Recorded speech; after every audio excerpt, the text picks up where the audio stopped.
मनीष कश्यप बिहार की आवाज है और अब इनके ऊपर एनएसए लगा दिया गया है, यानी कि नेशनल सिक्योरिटी एक्ट 1980। अब इससे क्या इम्पैक्ट पड़ेगा और ये एनएसए किसके ऊपर लगाया जाता है और इसको लागू करने समय क्या परिस्थितियां बनी थी और किस फंडामेंटल राइट्स को ध्यान में रखते हुए इसको कंसीडर किया है, कमेंट सेक्शन में बता सकते हैं आप। 1 मिनट में ही मैं इसका आंसर दूंगा। और अगला वीडियो हमारा एनसीईआरटी के ऊपर है कि एनसीईआरटी से कुछ चैप्टर्स हटाए गए हैं, तो उन चैप्टर्स को हटाने की ज़रूरत क्यों पड़ी, सरकार की मंशा क्या है, एनसीईआरटी की मंशा क्या है और उससे हमारे एजुकेशन सिस्टम पर क्या असर पड़ेगा, वो भी डिस्कस करेंगे। तो मनीष कश्यप के साथ हुआ क्या। मनीष कश्यप हमेशा सोशल इश्यूज पर अपनी बात रखते हैं, लोगों से डिस्कस करते हैं और बात करते हैं प्रशासन तक कि ये चीज़ें अब तक क्यों बनी हुई है, ये प्रॉब्लम अभी तक क्यों बनी हुई है। तो ठीक उसी प्रकार से मनीष कश्यप ने भी जो है, जो भी प्रवासी कामगार थे उनसे रिलेटेड एक वीडियो बनाया और वो वीडियो काफ़ी इनके चैनल पे चल गया और जिसकी वजह से तमिलनाडु की जो पुलिस है उन्होंने इनको गिरफ्तार कर लिया और एनएसए कानून के तहत मामला दर्ज किया है। अब तमिलनाडु सरकार का क्या कहना है, तमिलनाडु प्रशासन का क्या कहना है, मनीष कश्यप का क्या कहना है और इस सिनेरियो में प्रशासनिक रूप से और कानूनी रूप से क्या चीज़ें हुई। जब ये 1980 में एनएसए लाया गया तो समस्या थी अनुच्छेद 22 की। तो अनुच्छेद 22 की धारा सबसेक्शन 3 और 4 के तहत इस एक्ट को इंट्रोड्यूस किया गया है कि अगर कोई भी व्यक्ति राष्ट्रीय सुरक्षा को प्रभावित करता है तो उसे इस कानून के तहत गिरफ्तार किया जाएगा और न्यायिक हिरासत में लिया जाएगा। ठीक उसी प्रकार से इनके साथ भी हुआ है। 19 अप्रैल तक ये न्यायिक हिरासत में रहेंगे और इनके ऊपर जांच होगी इस पूरे केस की। तो सोशल मीडिया पर इनका जो फर्जी वीडियो है वो पोस्ट हुआ था, जिसके चलते राज्य की छवि खराब हुई है, ऐसा तमिलनाडु सरकार का कहना है। और इसकी वजह से जो प्रवासी कामगार थे, खासकर जो बिहार के प्रवासी लोग थे, उनके बीच में दहशत फैल गई, क्योंकि ये बिहार की आवाज़ है और कई थानों में, यानी कि बिहार के कई थानों में इनके खिलाफ एफआईआर भी दर्ज हुई है।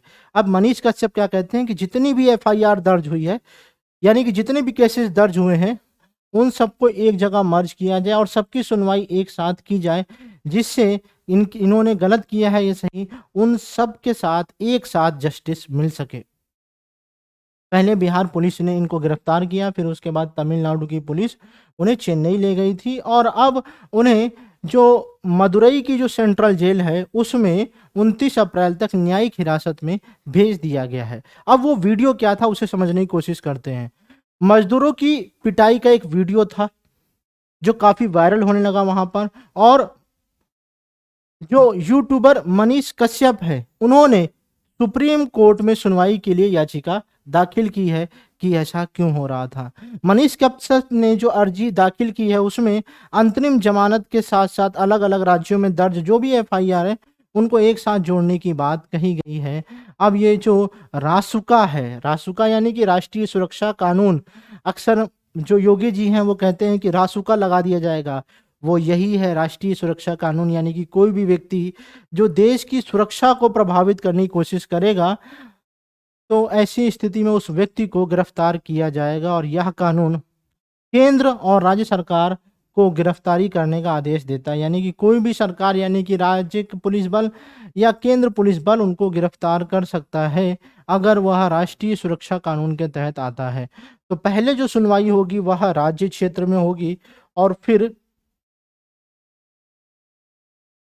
विशेष परिस्थिति में केंद्र स्तर पर केंद्र सरकार को अपना हलफनामा दाखिल करना पड़ेगा। यदि किसी व्यक्ति से कोई खास खतरा सामने आता है तो उस व्यक्ति को हिरासत में लिया जा सकता है। अब इनको क्यों हिरासत में लिया गया है, क्योंकि ये भैया बिहार की आवाज़ है और इन्होंने प्रवासी मजदूरों से रिलेटेड वीडियो वायरल किया और अब लग रहा है कि अब इनके खिलाफ विरोध की वजह से अराजकता फैल सकती है।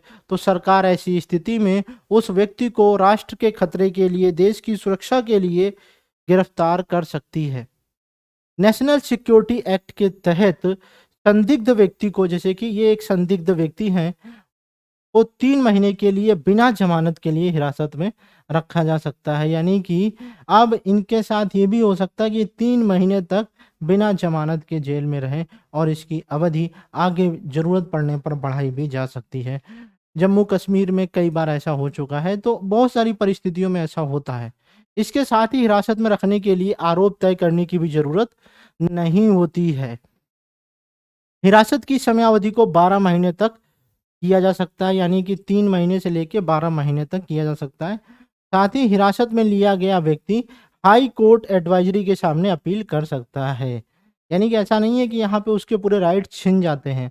वो हाई कोर्ट में जाके अपनी अपील कर सकता है। राज्य सरकार को यह बताना होता है कि इस व्यक्ति को हिरासत में रखा गया है। बताना पड़ेगा कि भाई हिरासत में रखा है, हमने इस आधार पे रखा है। इस कानून के तहत सरकार को लगता है कि कोई व्यक्ति देश के लिए खतरा है तो उसे गिरफ्तार कर लिया जा सकता है। यानी कि यहाँ पे शक्तियों का दुरुपयोग भी सरकारें कर सकती हैं। लेकिन इसे एक्चुअली में बनाया गया था ताकि देश की सुरक्षा, यानी कि सरकार को ज़्यादा शक्ति देने के उद्देश्य से बनाया गया था।